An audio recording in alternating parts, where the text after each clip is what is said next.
Tower Bridge is the most hilarious bridge in the world. It's wonderful. It's just it's joyful.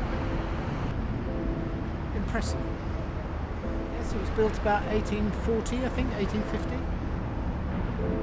I like very much because it's a national symbol of London, and we have come here only to see it.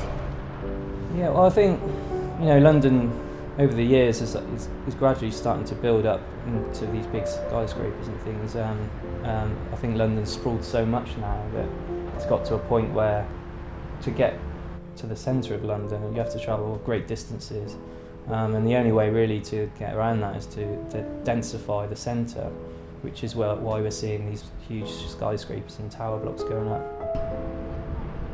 I think it's a wonderful contrast. The reason I really like it is that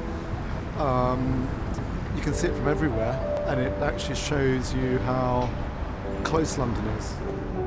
I think they both complement each other very well. No, I wouldn't say they do at all, actually. It's totally different architecture. Obviously that's ultra-modern, and this is sort of Victorian, sort of Gothic, not Gothic. I think the idea that modern architecture does lack detail is probably correct. I think we're entering a new era where craftsmanship has to be respected again and explored again, and maybe it doesn't. Most modern architecture doesn't really take care of its craftsmanship. I would agree with that. I think there's still a need. There's various practices that do still build in the old style, traditional style of masonry buildings.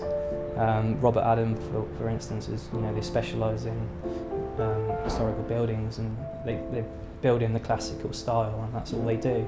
So there'll always be a need for it. But in the same instance, I don't think really we should be reproducing history. I think, with technology and things, we're moving forward, and buildings are going to adapt and change. With the technology and the materials that are used now are completely different to what was available back in the past.